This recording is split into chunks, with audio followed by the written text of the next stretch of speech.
तो अब देखो एक बार ना जो मैंने कल करवाया था मैं थोड़ा सा जल्दी जल्दी रिवाइज करवा देता हूँ। स्लाइड्स अपने पास है, उसमें ज़्यादा टाइम नहीं लगेगा। आवाज़ आ रही है पीछे तक? हाँ जी भैया, आ रही है आवाज़? ठीक है। तो मैंने कल जो करवाया था एक बार वो रिवाइज करवा रहा हूँ। देखो इसमें जो हमने कल इसके बारे में देखा था, देखो नरेशन करनी थी। तो नरेशन का मतलब होता है बात, ठीक है, जैसे स्टेटमेंट कोई भी, ठीक है। तो नरेशन का मतलब बात है,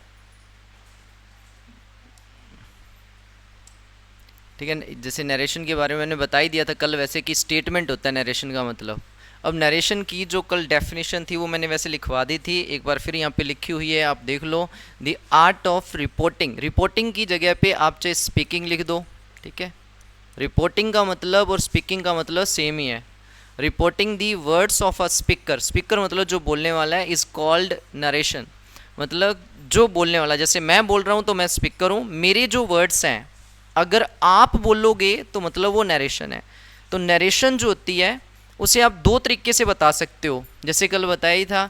एक होता है नरेशन बताने का डायरेक्ट तरीका और एक होता है इनडायरेक्ट। मतलब मेरी बात को, मैं स्पीकर हूँ, मेरी बात को अगर मैंने कुछ भी बोला, आप किसी थर्ड पर्सन को मेरी बात बता रहे हो तो आप दो तरीके से बता सकते हो। एक तो आप सेम ही बता दोगे, जो मैंने बोला वो आप सेम बता सकते हो, वर्ड्स में कोई चेंज नहीं करोगे। और एक आप मेरे वर्ड्स में चेंज कर दोगे, आप अपनी लैंग्वेज में बता दोगे लेकिन सेंस चेंज नहीं होना चाहिए, वो होता है इनडायरेक्ट। लेकिन जब भी आप किसी की बात को बताते हो जो आपकी बात नहीं है, किसी और की बात है लेकिन आप बता रहे हो, तो उसमें आपको इनडायरेक्ट स्पीच का ही यूज़ करना पड़ता है, क्योंकि सेम वर्ड्स अपने यूज़ नहीं कर सकते। जैसे कल एक एग्जाम्पल, जैसे मैंने बोला कि कल आपकी क्लास नहीं होगी, तो अगर आपने ये बात अपने फ्रेंड को बतानी है, मैंने बोला कल आपकी क्लास नहीं होगी, तो आप बोलोगे, आप अपने फ्रेंड को बता रहे हो तो आप ये कहोगे कि कल सर ने कहा था कि कल हमारी क्लास नहीं होगी। तो आपने मेरे सेम वर्ड्स यूज़ नहीं किए, ठीक है, सेम वर्ड्स यूज़ नहीं किए, लेकिन सेंस नहीं बदला, आपने मेरे वर्ड्स में थोड़ा सा चेंज किया है। वो क्या होता है? Indirect speech. तो डायरेक्ट स्पीच के बारे में कल मैंने वैसे लिखवा दिया था, बता दिया था। देखो फिर भी यहाँ पे लिखा हुआ है रिपीटिंग, मतलब रिपीट करना। जैसे जो मैंने बोला आप वही आगे किसी थर्ड पर्सन को बताओगे, आप रिपीट ही करोगे। Repeating someone's exact words enclosed in a quotation mark. Quotation mark क्या होता है? मतलब ये वाले जो मार्क्स होते हैं इनको बोलते हैं quotation marks. As they were spoken, मतलब किसी भी स्पीकर के एक्चुअल वर्ड्स जो बोलेंगे, जैसे मैंने बोला कल आपकी क्लास नहीं होगी, तो ये मेरे एक्चुअल वर्ड्स हैं। अगर आपको मेरे वर्ड्स को एज इट इज़ बोलना है, मतलब सेम ही बोल देते हो, तो वो हो गया डायरेक्ट स्पीच। डायरेक्ट स्पीच जो होता है, जो अगर अपने सेम वर्ड्स लिख रहे हैं किसी के से, आप ना कोई भी अगर लेसन भी करते हो ना, तो आपने ध्यान दिया होगा कई बार कोई स्टेटमेंट जो होती थी उसे कोटेशन मार्क्स में लिखा होता था। तो इसका मतलब होता था कि जो स्पीकर ने बोला है सेम वर्डिंग है वहाँ पे। अब किसी ने किसी भी वर्ड की डेफिनेशन दी है, जैसे अब अपने ज्योग्राफी में देखते हैं, तो वो भी ना हमेशा इन्वर्टेड कोमास के अंदर होती है। वो क्यों होती है? क्योंकि उनके एक्चुअल वर्ड्स होते हैं, आपने अपने वर्ड्स नहीं डाले बीच में, आप सेम उसे वैसे याद करते हो जैसा कि स्पीकर ने बताया है, तो होता है डायरेक्ट स्पीच। तो यहाँ पे जैसे एक एग्जाम्पल भी दे रखा है, जॉन सैड टू सरा। तो कोई जॉन है, उसने सरा से बात की, तो जॉन ने बोला क्या? I am going to hospital. तो ये जो कोटेशन मार्क्स ये है, देखो इसमें लिखी हुई ना, ये जो बात है वो किसने बोली थी? जॉन ने बोली थी। अब ये एक्चुअल वर्ड है जॉन के, मतलब जब जॉन और सरा आमने सामने थे, जॉन सरा से बात कर रहा था, तो उसने उसके मुंह से क्या वर्डिंग थी, क्या उसके वर्ड्स थे? I am going to hospital. अगर आप एक्चुअल वर्ड, अब इनडायरेक्ट डायरेक्ट स्पीच में जो एग्जामिनर होता है वो हमें क्या बताता है? एक्चुअल वर्ड्स ही तो बताता है कि भैया ये कोई जॉन है, सरा से बात कर रहा था, और इस जब वो बात कर रहा था तो उसने ये वर्ड्स थे, उसके एक्चुअल वर्ड्स दिए होते हैं और वो लिखे जाते हैं कोटेशन मार्क्स के अंदर। तो ये होता है डायरेक्ट स्पीच। इनडायरेक्ट स्पीच क्या होता है? Repeating word somebody has said. मतलब इनडायरेक्ट में भी वही होता है कि आप किसी के वर्ड्स को रिपीट ही करते हो, लेकिन not using the actual words, मतलब आप उसके एक्चुअल वर्ड्स नहीं यूज करते। अब यहाँ पे तो जो जॉन ने बोला था सेम लिखा हुआ है। इनडायरेक्ट में क्या होगा कि आप उसके एक्चुअल वर्ड्स यूज नहीं करोगे, आप क्या करोगे? योर ऑन वर्ड्स, आप अपने वर्ड्स यूज कर लोगे विदाउट कोटेशन मार्क्स। मतलब जब आप अपने वर्ड्स यूज़ कर लेते हो उसके बीच में सेंस तो वही रहना चाहिए, आप अपने वर्ड्स में बता दोगे। तो जब आपने अपने वर्ड्स यूज़ कर लिए, स्पीकर के एक्चुअल वर्ड्स नहीं है, तो उनको कोटेशन मार्क्स में नहीं लिखा जाता, वो होता है इनडायरेक्ट स्पीच। जैसे ऊपर वाला ये जो एग्जाम्पल था, इसी का नीचे इनडायरेक्ट किया हुआ है। जैसे जॉन ने सरा को बोला था I am going to hospital, लेकिन जब, अब देखो यहाँ तो जॉन खुद बोल रहा है इनडायरेक्ट में कौन बोलेंगे हम। बात किसकी बतानी है, जॉन की, जो जॉन ने बोली थी। तो जॉन कह रहा था कि मैं हॉस्पिटल जा रहा हूँ, तो हॉस्पिटल कौन जा रहा था, जॉन जा रहा है। अपने भी बताना है जॉन की बात कोई। तो अगर देखो आप सेम बोल देते हो कि I am going to hospital, John ने सरा से कहा I am going to hospital, तो क्या हो जाएगा, इसका मतलब कि आप हॉस्पिटल जा रहे हो, जबकि आप नहीं जा रहे हो, जॉन जा रहा था। तो आपने तो फिर I am going to hospital नहीं बोल सकते ना, उसके वर्ड्स में चेंज करना पड़ेगा। तो यहाँ पे देखो फिर इनडायरेक्ट में हमने बताया कि जॉन ने सरा को बताया था, फिर यहाँ पे एक कंजंक्शन लगाए या कनेक्टिव लगाए, he was going to hospital, कि वह हॉस्पिटल जा रहा है। अगर आप सेम वर्डिंग रख देते ना, ऊपर वाली लाइन अगर सेम बोल देते I am going to hospital, तो आई मतलब मैं, अगर मैं मान लो जॉन की बात बता रहा हूँ तो मैं कहता हूँ जॉन ने सरा से कहा था I am going to hospital, तो इसका मतलब क्या होगा कि मैं हॉस्पिटल जा रहा हूँ, जबकि जा कौन रहा है, जॉन। तो सेंस चेंज नहीं होना चाहिए। इसलिए क्या होता है कि इनडायरेक्ट स्पीच का मतलब होता है कि जब आप किसी स्पीकर के एक्चुअल वर्ड्स को नहीं बोलते हो, आप अपने वर्ड्स यूज़ कर लेते हो, अपनी लैंग्वेज यूज़ कर लेते हो, लेकिन सेंस चेंज नहीं होना चाहिए, ठीक है। तो ये होता है इनडायरेक्ट स्पीच। ये वैसे कल आपने देख लिया था, ठीक है। तो ये तो मैंने वैसे रिवाइज ही करवाया आपको, कल यहाँ तक आपको बता दिया था। अब उसके बाद देखो पेपर में हमें डायरेक्ट स्पीच गिवन होता है, ठीक है। डायरेक्ट स्पीच पेपर में होता है, एग्जामिनर हमें किसी स्पीकर के एक्चुअल वर्ड्स देता है, उसे कहता है कि अब आप बताओ इस स्टेटमेंट को कैसे बताओगे। तो पहले डायरेक्ट स्पीच के बारे में आपको बता दूं, वैसे कल ये भी बताया था। तो इसमें देखो आपको बताया था कि डायरेक्ट स्पीच को अपने डिवाइड कर सकते हैं, क्योंकि इसके अंदर दो सेंटेंस होते हैं। एक तो देखो ये कोमा है, तो आपको पता है ये डिवाइड करता है। तो ये जो पहले वाला हिस्सा है, एक तो ये हो गया, और एक ये कोटेशन मार्क्स के अंदर लिखा हुआ है, या इन्वर्टेड कोमास जो है उनके अंदर लिखा हुआ है ना। तो ये जो बाहर लिखा हुआ है, मतलब जो कोमा से बाहर वाला हिस्सा है, इसे क्या बोलते हैं, कल बताया था, क्या बोलेंगे इसे, हाँ इसे बोलते हैं रिपोर्टिंग स्पीच, ठीक है। इसे बोलेंगे रिपोर्टिंग स्पीच।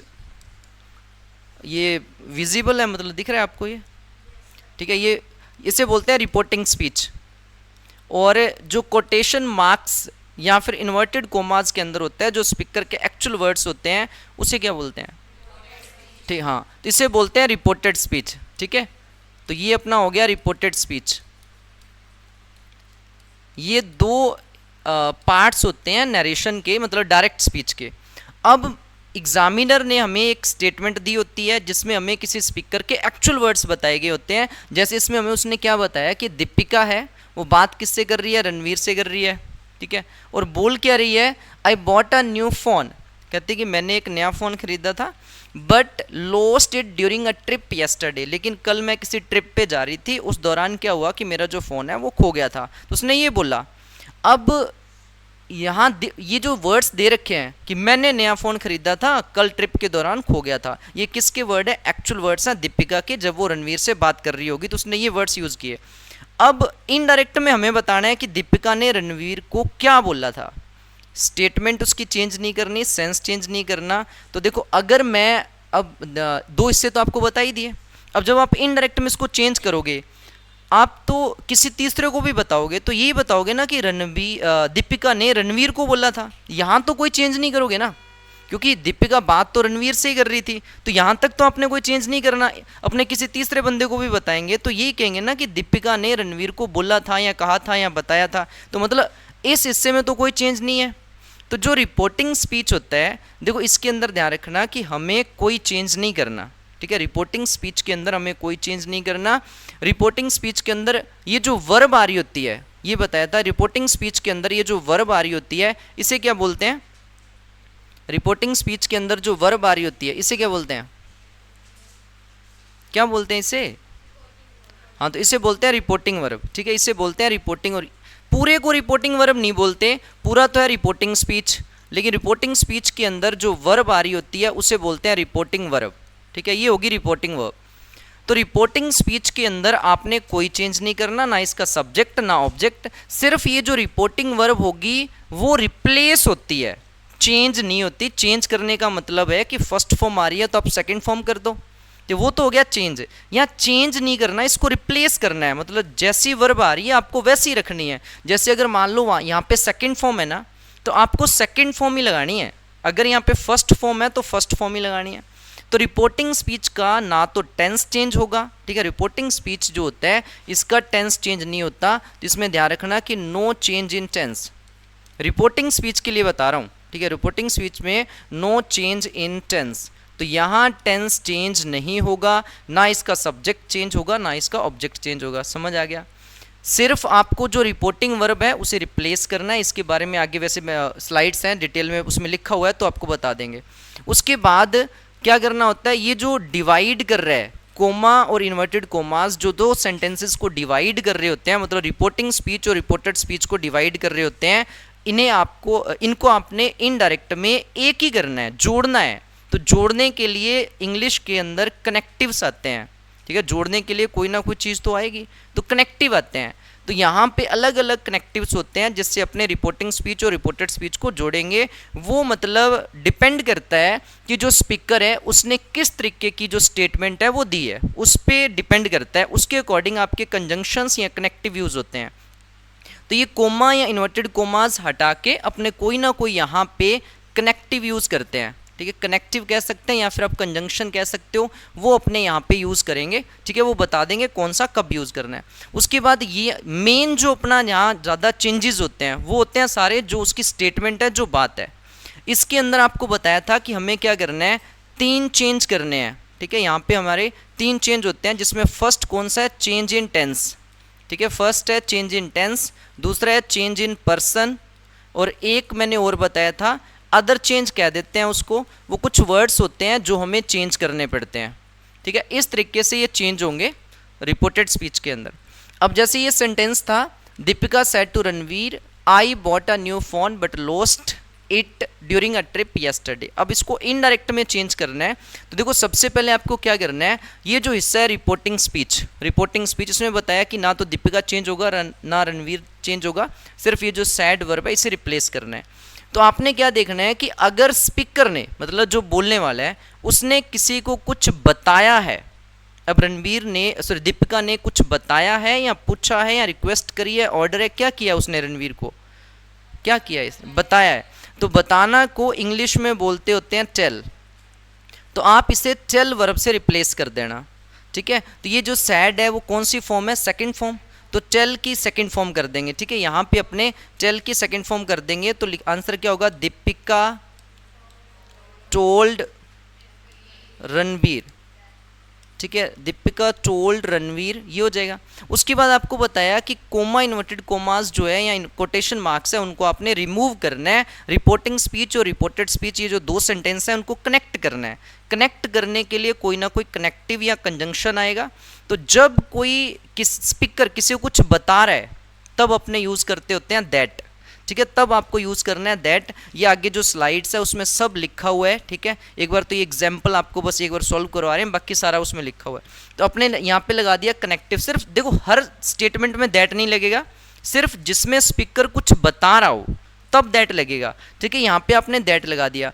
अब यहाँ से यहाँ तक हमारा है रिपोर्टेड स्पीच। इसके अंदर आपको पता है 3 चेंज होते हैं। सबसे पहले इसका पर्सन देख लो, टेंस देख लो, जो इंपॉर्टेंट चेंजेस हैं, और एक होता है अदर चेंज जो हर सेंटेंस में नहीं होता, वो तो कुछ फिक्स वर्ड्स है, अगर आएंगे तो अपने चेंज करेंगे, नहीं तो 2 चेंज मतलब जो मतलब कंपलसरी है, जो इंपॉर्टेंट है, वो है चेंज इन पर्सन और चेंज इन टेंस। अब यहाँ पे जैसे आई आ रहा है, दीपिका ने कहा कि मैंने नया फ़ोन खरीदा था। अब इनडायरेक्ट में दीपिका नहीं बोल रही है, इनडायरेक्ट में आप बोल रहे हो या मैं बोल रहा हूँ, तो अपने बात दीपिका की बता रहे हैं। तो अगर मैं कह दूं कि मैंने फ़ोन खरीदा था, तो मैंने नहीं खरीदा, दीपिका ने खरीदा है।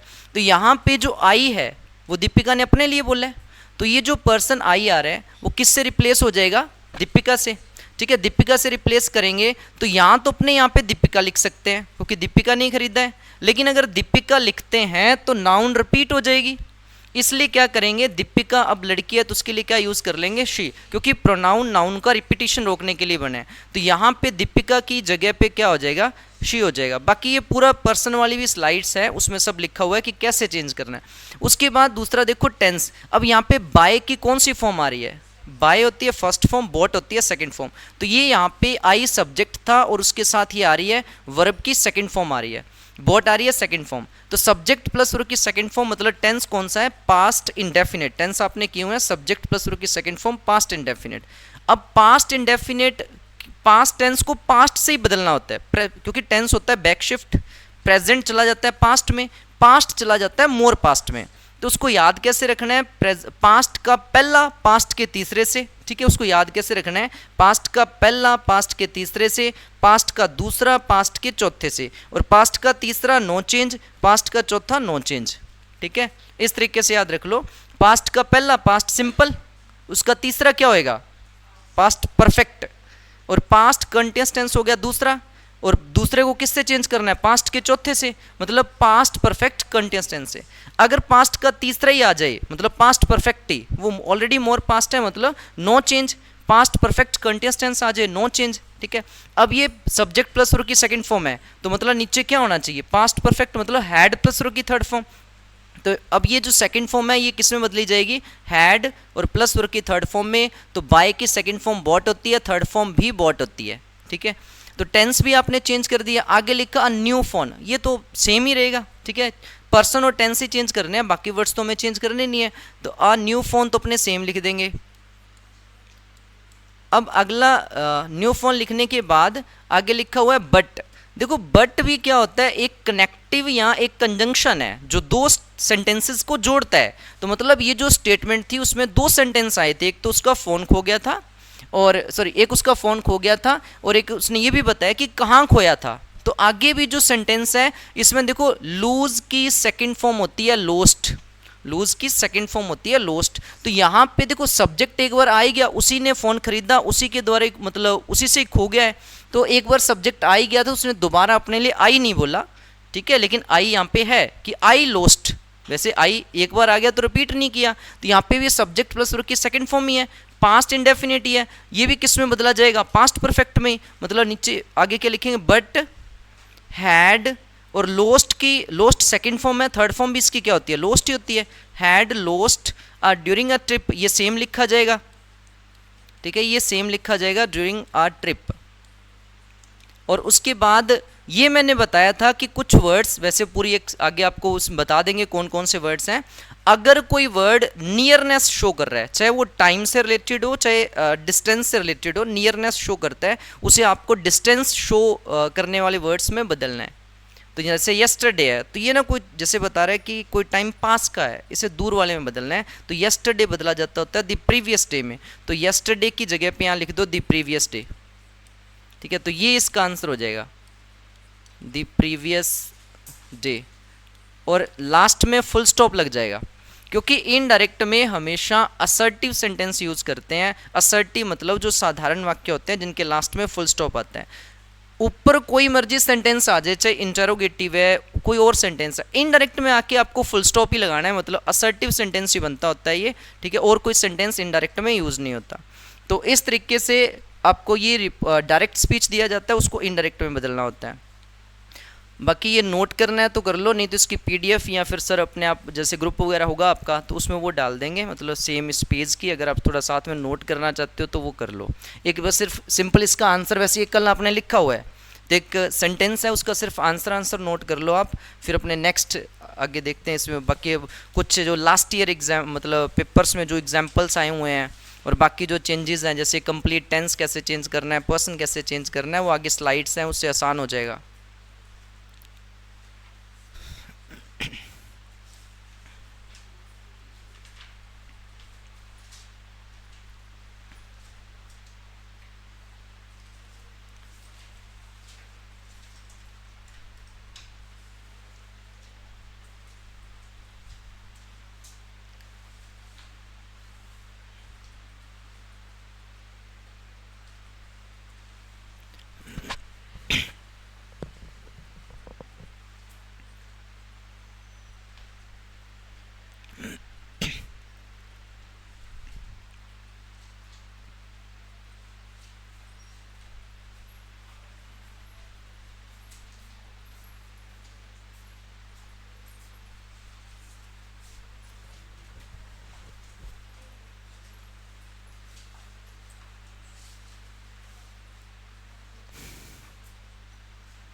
तो देखो डायरेक्ट स्पीच के बारे में याद रखना है कि डायरेक्ट स्पीच के दो पार्ट्स हैं, रिपोर्टिंग स्पीच और रिपोर्टेड स्पीच। रिपोर्टिंग स्पीच में ना तो उसका टेंस चेंज होता है, ना सब्जेक्ट ना ऑब्जेक्ट, सारे जो चेंजेस आपने करने हैं वो रिपोर्टेड स्पीच में करने हैं। इनडायरेक्ट में रिपोर्टिंग स्पीच और रिपोर्टेड स्पीच को आपने कनेक्ट करना है, उसके लिए कोई ना कोई सुटेबल कंजंक्शन जो है वो यूज़ करेंगे। उसके लिए सब बताएंगे कौन सा कंजंक्शन कब आपको यूज़ करना है।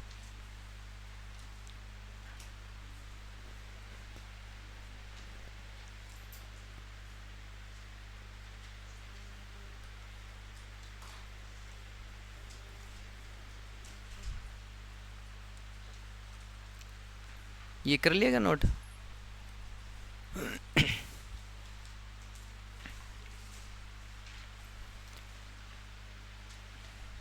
तो देखो जैसे रिपोर्टेड स्पीच के अंदर 3 चेंज होते हैं।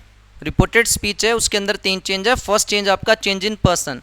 तो पर्सन में देखो जो फर्स्ट पर्सन होते हैं अपने, देखो जो फर्स्ट पर्सन है, जितने भी पर्सन है चाहे first person, second person, third person, सब पर्सन्स में एक सिंगुलर और एक प्लूरल होता है। जैसे फर्स्ट पर्सन आई सिंगुलर है क्योंकि जो फर्स्ट पर्सन का मतलब होता है जो स्पीकर को रिप्रेजेंट करता है, ठीक है, जो स्पीकर को रिप्रेजेंट करता है वो होता है फर्स्ट पर्सन, और जो लिसनर को रिप्रेजेंट करता है, जो सुनने वाले को बताता है, वो होता है सेकंड पर्सन। जैसे मैं बोल रहा हूं तो मैं फर्स्ट पर्सन हूं, तो आई फर्स्ट पर्सन सिंगुलर है, आई और वी फर्स्ट पर्सन प्लूरल है।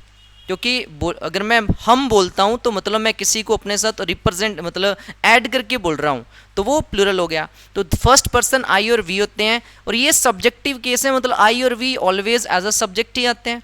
पॉजेसिव केस इसका क्या होता है, जिसमें अपने पॉजेसिव का मतलब होता है जिसमें अपने किसी पे अपना पोजीशन बता रहे हैं, अधिकार बता रहे हैं। जैसे माई पेन, तो अपने किसी पे अधिकार बता रहे हैं। तो आई का जो पॉजेसिव केस होता है वो होता है माई, और वी का होता है अवर। ऑब्जेक्टिव केस आई का मी होता है और वी का अस होता है, ये आपको पता है।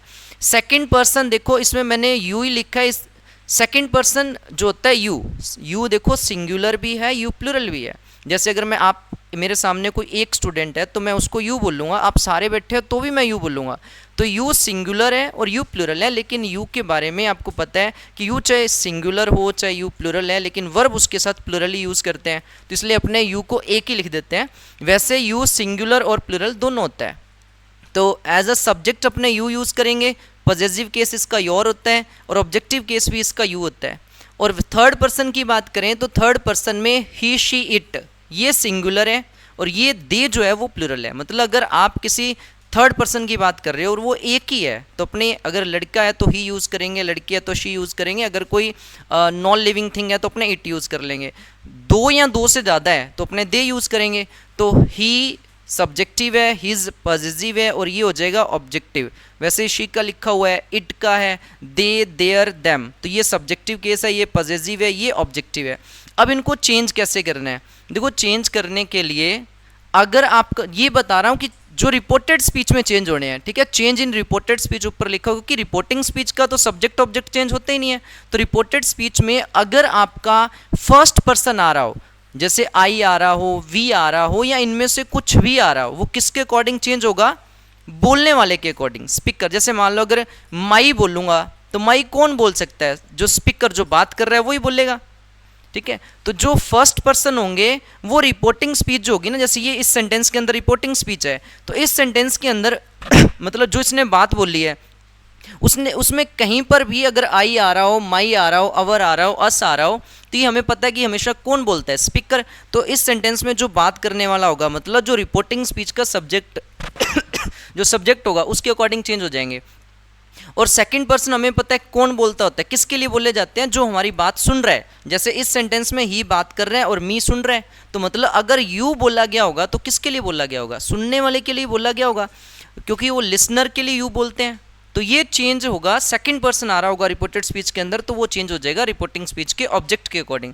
और जो थर्ड पर्सन होते हैं, देखो वो ना तो बोलने वाला होता है ना सुनने वाला होता है। जैसे मैं बोलता हूँ वह नहीं पढ़ता, तो वो ना तो आप हो ना मैं हूँ, वो तो कोई थर्ड पर्सन है ना, तो ना तो वो बोलने वाला है ना सुनने वाला है तो जो थर्ड पर्सन है वो चेंज नहीं होते। इसको आप इस तरीके से भी याद रख सकते हो, SON। ये आपने उस छोटी क्लासेस में भी देखा होगा कि जो फर्स्ट पर्सन है वो अकॉर्डिंग टू सब्जेक्ट चेंज होंगे, सेकंड पर्सन है वो अकॉर्डिंग टू ऑब्जेक्ट चेंज होंगे, और थर्ड पर्सन जो है वो चेंज नहीं होंगे। लेकिन इसमें कुछ ऐसे रटने वाली बात ही नहीं है। आई और वी जो बोलेगा वो स्पीकर ही बोलेगा, यू हम सुनने वाले के लिए बोलते हैं। थर्ड पर्सन ना तो बोलने वाला होता है ना सुनने वाला होता है, तो वो चेंज होते ही नहीं है। ठीक है, इस तरीके से आपने पर्सन चेंज करना है। और इसके अलावा देखो जो नेक्स्ट चेंज होता है रिपोर्टेड स्पीच के अंदर, जो नेक्स्ट चेंज होता है वो अपने करते हैं चेंज इन पर्सन। जैसे आपने कर लिया तो कुछ एग्जांपल्स हैं, इसमें आपको कंप्लीट नहीं करना है इस एग्जांपल को, एक बार सिर्फ पर्सन पर्सन चेंज करने हैं इसके। जैसे अब देखो इस पहला सेंटेंस है जेम्स सेड टू सिमी, कोई जेम्स है वो सिमी से बात कर रहा था, एग्जामिनर ने कहा। तो जब वो बात कर रहा था, ठीक है, जब वो बात कर रहा था तो उसने कहा you are cheating on me, मतलब तुम मुझे धोखा दे रही हो। जेम्स ने कहा सिमी से कि तुम मुझे धोखा दे रही हो। दुख की बात है बट अपने कर लेते हैं। इसमें देखो आपने क्या करना है, अब देखो जेम्स ने कुछ बताया है या इसने कुछ पूछा था? बताया ही है, उसने बताया है तो हमें यहाँ तक तो आपको पता ही है। फिर क्या करना है, मतलब जेम्स, हाँ जी, टोल्ड सिमी, ये तो होगा ही। अब उसके बाद कनेक्ट, ये कोमा यहाँ पे होता है, ठीक है, ये कोमा और कोटेशन मार्क्स जो है वो रिमूव होते हैं, जोड़ने के लिए कोई ना कोई कनेक्टिव लगता है। और जब भी कोई बात बता रहा होता है तो वहाँ अपने लगाते हैं दैट। अभी आपको इसको बस सिर्फ क्या करना है, मेरे को बताना है कि पर्सन कैसे चेंज हो जाएगा, मतलब यू किस में चेंज होगा और मी किस में चेंज होगा, बस इतना बता दो। जैसे यू है तो ये किस में चेंज होगा, नहीं किसके अकॉर्डिंग चेंज होगा यू? सिमी के अकॉर्डिंग या फिर जेम्स के अकॉर्डिंग? जेम्स के अकॉर्डिंग क्यों होगा? देखो जेम्स बात कर रहा है सिमी से, तो यू किसके लिए बोलते होते हैं, जो बात सुन रहा होता है। तो सिमी को ही कह रहे हैं ना वो कि तुम मुझसे चीट कर रही हो, तो यू किसके लिए बोला जा रहा है? सिमी के लिए बोला जा रहा है। और इनडायरेक्ट में बात ये बता कौन रहे हैं हम, तो हमारे सामने सिमी खड़ी नहीं है। अगर मैं कहूँगी तुम मुझसे चीट कर रहे हो, तो जो मेरे सामने खड़ा होगा मैं तो फिर उसको कह रहा हूँ कि तुम चीट कर रहे हो, जबकि चीट कौन कर रही है, वो तो सिमी कर रही है ना। तो यहाँ पे जो यू है वो किसके लिए बोला गया है, सिमी। और यू देखो वैसे सेकंड पर्सन है, तो सेकंड पर्सन अभी बताया ना किसके अकॉर्डिंग चेंज होते हैं, सेकंड पर्सन जो होते हैं वो ऑब्जेक्ट के अकॉर्डिंग। तो ये ऑब्जेक्ट सिमी है, वैसे रटने वाली बात ही नहीं है, यू हमेशा सुनने वाले के लिए बोला जाता है। तो ये सिमी के लिए उसने यू बोला था। अब यू को चेंज करना है सिमी से, तो क्या आएगा यहाँ पे, शी, क्योंकि सिमी लिखेंगे तो नाउन रिपीट हो जाएगी, इसलिए यहाँ पे ये क्या हो जाएगा, शी हो जाएगा। और उसके बाद यहाँ पे जो मी आ रहा है, अब ये बताओ बाकी सेंटेंस छोड़ दो, एक बार मी किस में चेंज होगा, अब किसके अकॉर्डिंग चेंज होगा, ये जेम्स के अकॉर्डिंग।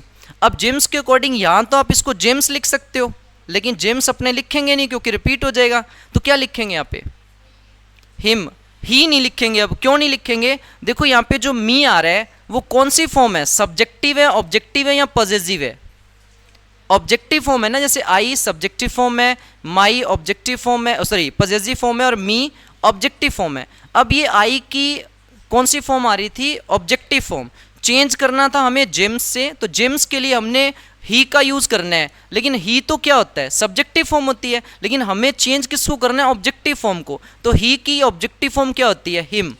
तो मतलब ये जो मी है वो किस में चेंज हो जाएगा, हिम में, ठीक है।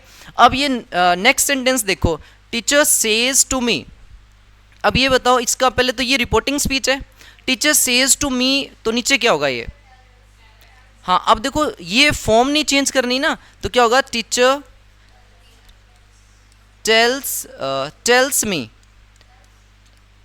अब ये समझ आया टेल्स क्यों हुआ, क्योंकि रिपोर्टिंग स्पीच का टेंस चेंज तो करना ही नहीं हमें। अब यहाँ पे फर्स्ट फॉर्म प्लस एस या ई एस था, तो टेल का भी फर्स्ट फॉर्म प्लस एस या ई एस ही रखेंगे। उसके बाद यहाँ पे जो कनेक्टिव है वो आपको पता है दैट लगेगा। फिर यहाँ पे जो आई है वो किस में चेंज हो जाएगा, अब आई टीचर के अकॉर्डिंग होगा या मी के अकॉर्डिंग होगा? देखो टीचर ने मुझसे कहा, क्या कहा, I am going to punish you, मैं तुम्हें सजा देने वाला हूँ। तो मैं किसके लिए आ रहा है, टीचर के लिए आ रहा है। तो टीचर के लिए अब क्या आएगा यहाँ पे, ही शी में से कुछ भी लगा सकते हो, क्योंकि टीचर मेल फीमेल कुछ भी मान सकते हो आप, यहाँ तो ही लगा सकते हो, यहाँ आप शी लगा सकते हो, ठीक है।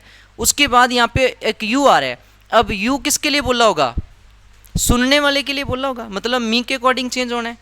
अब यहाँ पे जो बताओ फिर क्या लिखेंगे, यू की जगह पे क्या आएगा, वहाँ पे हिम क्यों लिखेंगे। अब देखो यू को किसके, यहाँ पे कोई नाम थोड़ी है, अब तो प्रोनाउन ही आ रहा है, नाउन को रिपीट नहीं करते होते, प्रोनाउन तो लिख ही सकते हैं ना, ये तो ऑलरेडी प्रोनाउन ही है।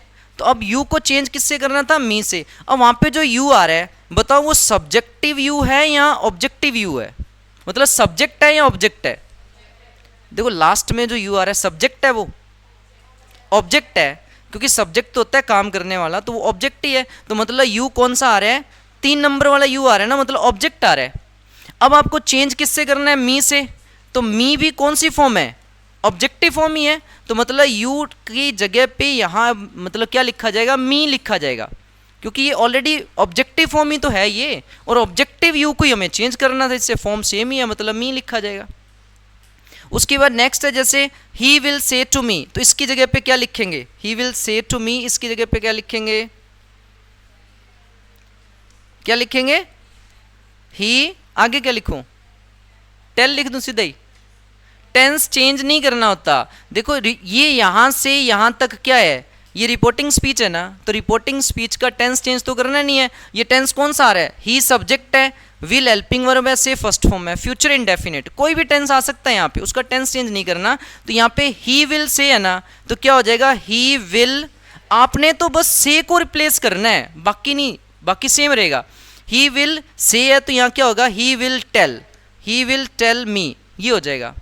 आपने जो वर्ब आ रही होती है से, उसको रिप्लेस करना है, टेंस और सब्जेक्ट ऑब्जेक्ट के साथ छेड़छाड़ नहीं करनी। उसके बाद यहाँ पे आपको पता है कुछ बता ही रहा है तो अपने दैट लगा देंगे। फिर यहाँ पे आई किस में चेंज हो जाएगा? आई किसके अकॉर्डिंग चेंज करना है अब? अरे किसके अकॉर्डिंग चेंज करना है अब? ही के अकॉर्डिंग ही चेंज करना है। और ही क्या ऑलरेडी प्रोनाउन ही है, अब तो ही का ही लिख सकते हैं, क्योंकि नाम होता तो फिर अपने रिपीट नहीं करते, लेकिन प्रोनाउन को रिपीट कर सकते हैं, जितनी बार मर्जी करो, प्रोनाउन में कोई दिक्कत नहीं है, नाउन को रिपीट नहीं किया जाता। ऐसे नहीं कि ही आ गया तो दोबारा ही नहीं लिख सकते, ये तो प्रोनाउन है, यहाँ कोई दिक्कत नहीं है। तो मतलब आई चेंज हो जाएगा ही में। और उसके बाद ये जो यू आ रहा है, ये सुनने वाले के लिए बोला गया, तो किसके अकॉर्डिंग चेंज होगा? मी के अकॉर्डिंग। फिर वहाँ पे जो यू आ रहा है वो सब्जेक्ट आ रहा है या ऑब्जेक्ट आ रहा है?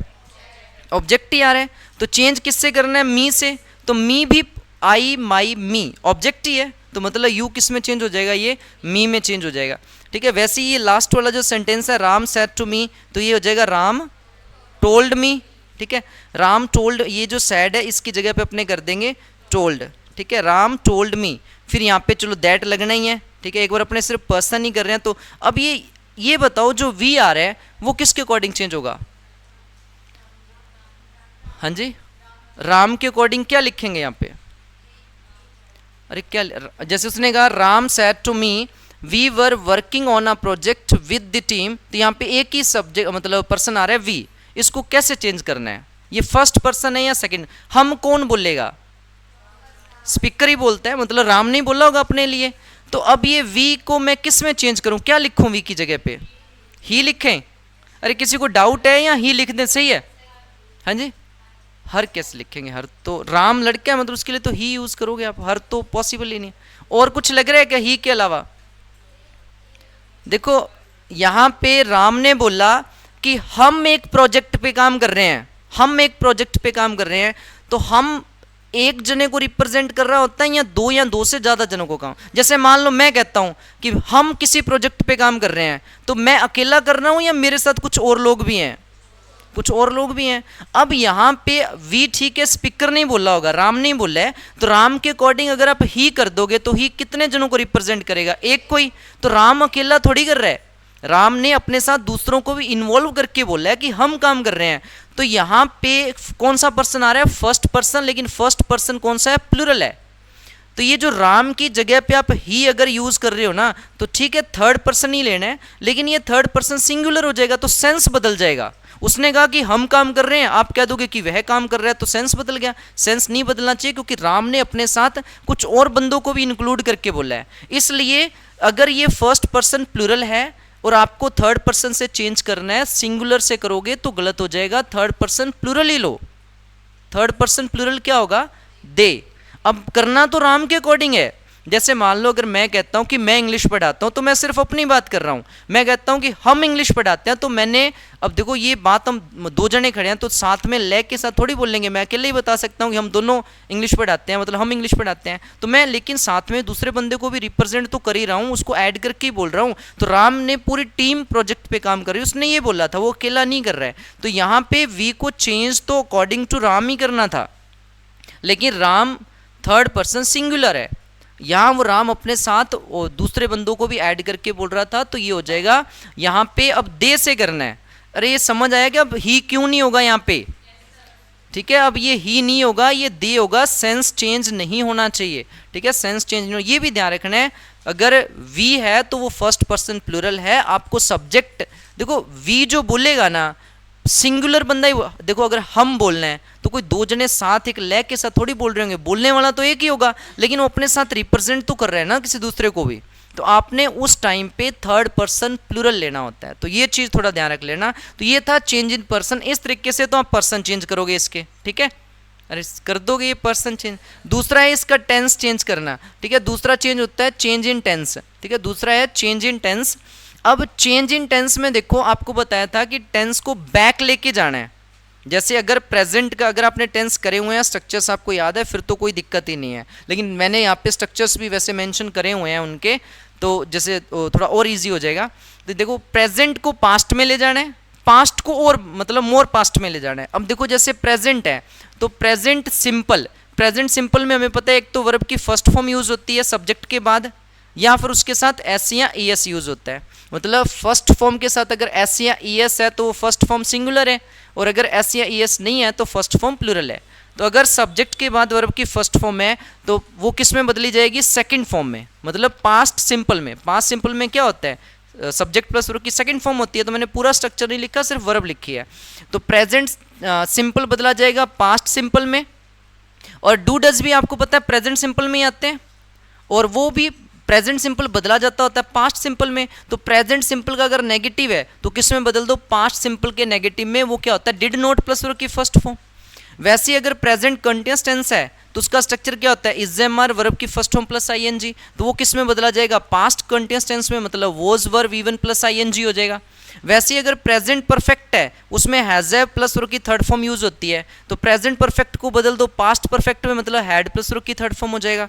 तो प्रेजेंट परफेक्ट कंटिन्यूअस टेंस है वो किस में बदल दो, पास्ट परफेक्ट कंटिन्यूअस टेंस में, तो प्रेजेंट परफेक्ट कंटिन्यूअस टेंस में has have been plus verb की first form plus I N G use होता है, और पास्ट परफेक्ट कंटिन्यूअस टेंस में had been V one plus I N G. Simple देखो क्या करना है, फर्स्ट फॉर्म आ जाए तो सेकंड फॉर्म में, डू डज आ जाए तो डिड कर देना, ठीक है, इज एम आर आ जाए तो वॉज वर कर देना, हैज हैव आ जाए तो हैड कर देना, बस हैज हैव कहीं पर भी आए तो उसकी जगह पे हैड कर देना, इज एम आर आए तो वॉज वर कर देना, पूरा टेंस चेंज हो जाता है अगर आपको ये टेंस नहीं आते हैं तो। और दूसरा अगर देखो पास्ट टेंस चेंज करना है, प्रेजेंट को तो पास्ट में ले जाओ, लेकिन पास्ट को मोर पास्ट में लेके जाना होता है, तो पास्ट का जो पहला है, मतलब जो पास्ट सिंपल है, पास्ट का जो पहला है उसे चेंज कर दो पास्ट के तीसरे में, मतलब पास्ट परफेक्ट में। पास्ट सिंपल मतलब सब्जेक्ट प्लस वर्ब की सेकंड फॉर्म, पास्ट परफेक्ट मतलब हैड प्लस वर्ब की थर्ड फॉर्म। पास्ट सिंपल आ गया तो पास्ट परफेक्ट में, पास्ट सिंपल का अगर नेगेटिव आ गया वो होता है डिड नॉट प्लस वर्ब की फर्स्ट फॉर्म, तो उसे पास्ट परफेक्ट के नेगेटिव में, मतलब हैड नॉट प्लस वर्ब की थर्ड फॉर्म में बदल दो। पास्ट का पहला पास्ट के तीसरे से, पास्ट का दूसरा मतलब पास्ट कंटिन्यूअस टेंस वो किस में बदला जाएगा, पास्ट के चौथे में, जब वो क्या होता है पास्ट परफेक्ट कंटिन्यूअस टेंस हो गया ये। तो was were V one plus I N G है तो वो बदला जाएगा had been V one plus I N G में। अब जो पास्ट का तीसरा मतलब पास्ट परफेक्ट और चौथा पास्ट परफेक्ट कंटिन्यूअस टेंस, ये मोर पास्ट ही होते हैं, ये मोर पास्ट ही होते हैं। देखो प्रेजेंट को आप पास्ट में लेगे, पास्ट को मोर पास्ट में लेगे, मोर पास्ट से पीछे तो कुछ है ही नहीं, तो मतलब मोर पास्ट ही रहेगा, मतलब पास्ट का तीसरा नो चेंज और पास्ट का चौथा नो चेंज, ये चेंज नहीं होगा। फ्यूचर टेंस होता ही नहीं है, ठीक है, फ्यूचर टेंस होता ही नहीं है, उसमें तो सिर्फ आपने क्या याद रखना है, देखो जो विल शेल है पूरे फ्यूचर टेंस में विल शेल आते हैं, मॉडल आते हैं, तो आपने सिर्फ उनको चेंज कर देना है, टेंस चेंज हो गया, फ्यूचर टेंस है ही नहीं, तो उसमें सिर्फ आपने क्या ध्यान रखना है कि अगर मतलब अगर वैसे मैंने स्ट्रक्चर मेंशन कर दिए हैं इसके, लेकिन ना ये एक मिनट स्ट्रक्चर तो यहाँ पे लिखे हुए हैं, लेकिन आपको ना सिर्फ इतना ही ध्यान रख लेना है कि विल शेल कहीं पर भी आए तो उसकी जगह पे वुड कर देना है, बस विल शेल कहीं पर भी हो तो उसकी जगह पे वुड कर देना है। जैसे फ्यूचर इंडेफिनिट का स्ट्रक्चर क्या होता है, विल शेल प्लस वर्ब की फर्स्ट फॉर्म होता है, और फ्यूचर कंटिन्यूअस टेंस की बात करें तो will shall be plus V one plus I N G होता है, फ्यूचर परफेक्ट का ये होता है, और फ्यूचर परफेक्ट कंटिन्यूअस टेंस का ये होता है। देखो सबके अंदर विल शेल आता है, तो आपको कहीं पर भी विल दिखे या शेल दिखे उसकी जगह पे वुड कर देना है बस, बाकी कुछ नहीं करना, बाकी सेम ही रखना है, सिर्फ आपने विल शेल की जगह पे वुड कर देना है। चाहे विल है तो भी वुड, चाहे शेल हो तो भी वुड हो जाएगा, क्योंकि शेल का शुड बहुत रेयर होता है। जैसे नीचे लिखा हुआ है if shall express obligation, obligation होता है जैसे आप मजबूर हो, आपकी कोई मजबूरी है, ये काम करना ही पड़ेगा, वो ऐसी कुछ कंडीशन हो तब शेल का शुड होता है, नहीं तो आपको विल दिखे शेल दिखे उसका वुड ही करना होता है। जैसे कोई सुझाव दे रहा हो शेल या फिर कोई इरादा बता रहा हो किसी का, उस कंडीशन में शेल का शुड होता है। जैसे मान लो किसी ने कहा वी शैल मीट, हम मिलेंगे, हम मिलेंगे, तो ये ना मतलब एक काम नहीं है, मतलब किसी ने कोई प्रॉमिस किया या किसी का इरादा है यार हम मिलेंगे, तो ऐसा कुछ शो कर रहा हो ना शेल, उस कंडीशन में शेल का शुड होता है, नहीं तो शेल का वुड ही होता है। वैसे तो देखो ये एडवांस लेवल ऐसा कुछ नहीं हो, आपको तो सिर्फ ध्यान रखना है कि विल या शेल कहीं पर भी हो तो उसकी जगह पे वुड कर दो, सारा फ्यूचर चेंज हो जाता है, मतलब विल की जगह पे वुड कर दो। इसके अलावा देखो बाकी कुछ और मॉडल्स हैं जो बचे हुए हैं, तो उसमें भी कुछ नहीं करना, बिल्कुल सिंपल सा है जो बाकी कुछ मॉडल्स बचे हुए हैं। तो इसमें आपने क्या करना है, जैसे अगर कैन आ जाए तो उसे कुड में बदल देना, क्योंकि कैन का पास्ट कुड है, और अगर मे आ जाए तो उसे माइट में बदल देना। बाकी जो कुछ मॉडल्स हैं जो जिनकी पास्ट फॉर्म इंडिकेट होती नहीं है, पास्ट फॉर्म होती नहीं, वो सेम रहते हैं। जैसे मान लो अगर मस्ट आ गया तो इनडायरेक्ट में भी मस्ट रहेगा, वुड आ गया तो वुड ही रहेगा, शुड आ गया तो शुड ही रहेगा, ऑट टू आ गया तो वो ऑट टू ही रहेगा, ये चेंज नहीं होते हैं। लेकिन कुछ रेयर कंडीशंस में जो मस्ट है उसकी जगह पे हैड लगाना पड़ता है, जैसे, लेकिन वो जहाँ बहुत ज़्यादा नेसेसिटी होती, जैसे मस्ट से ना कोई ज़रूरी काम बताया जा रहा हो ना, जैसे यू मस्ट गो, अब यहाँ पे वो कह रहा है कि यार तुम्हें जाना ही चाहिए, तो यहाँ पे जो मस्ट है वो शो कर रहा है कि किसी की मजबूरी, यार ये काम तो तुझे करना ही पड़ेगा, तो वहाँ पे मस्ट की जगह पे हैड टू कर देते होते हैं। नहीं तो वैसे मस्ट का मस्ट ही रहता है, शुड का शुड रहेगा, वुड का वुड रहेगा, सिर्फ कैन का कुड करना है, मे का माइट करना है, बाकी सारे जो मॉडल्स हैं वो सेम रहते हैं। विल शेल की जगह पे वुड कर दो, बस टेंस में याद रखना है कि प्रेजेंट पास्ट में, पास्ट मोर पास्ट में, ठीक है। बाकी ये मॉडल्स हैं कुछ। इसके अलावा जो तीसरा एक चेंज और कुछ वर्ड्स वगैरह है ना जो चेंज होते हैं, तो उसमें बस ये कुछ वर्ड्स हैं, ये थोड़े बहुत वर्ड्स हैं जो मतलब फिक्स हैं, अगर ये आएंगे तो इनको आपको चेंज करना है, नहीं आ रहे तो बस फिर कोई बात नहीं।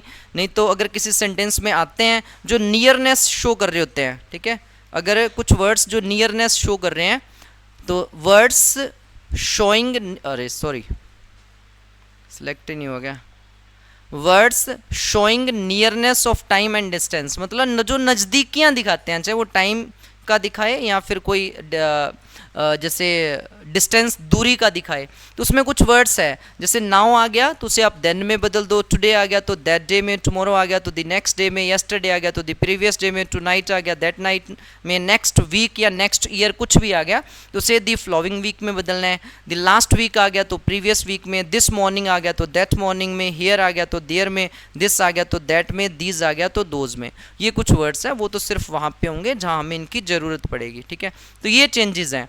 अब ना जो अपना वो एग्जाम्पल वाला तो पेज था ना, अब जो अपने वो एग्जाम्पल्स थे एक बार उनको कंप्लीट सॉल्व कर लो आप, ये चेंजेस तो यही होने हैं, एक बार आप खुद ही कर लो इनको। देखो ये जो पेज था ना, तो इसको आप एक बार एक एक करके सेंटेंस करो, आप ये नोट करके करना, फिर आगे करते हैं। अगर कोई दिक्कत आ रही है तो आप बताओ, वैसे आप कर सकते हो। अब तो पर्सन चेंज करना सिखा दिया था, टेंस को बैक शिफ्ट करना है बस, और कनेक्टिव एक बार यहाँ पे जितने भी एग्जाम्पल्स लिखे हुए हैं सब में दैट ही लगना है, ठीक है, कनेक्टिव सब में दैट ही लगना है। हाँ जी सर, हो गया टाइम, ठीक है सर आ जाओ, हो भी गया, ठीक है। फिर आप ये ना एग्जाम्पल कर लो, अरे यहाँ तक आप समझ आके कर लोगे, एक बार दैट ही लगाना है। चेंज जो होने हैं वो आपको बता दिए सर, पीडीएफ वगैरह सेंड कर देंगे, उसमें जो भी चेंजेस है ना, जैसे जो ये टेबल वगैरह है वहाँ से वो सर सेंड कर देंगे। बाकी इसमें एग्जांपल्स और थे जो प्रीवियस एग्जांपल मतलब जो पेपर्स वगैरह में आए हुए हैं एमसीक्यू टाइप, तो वो चलो वो कल कर लेंगे।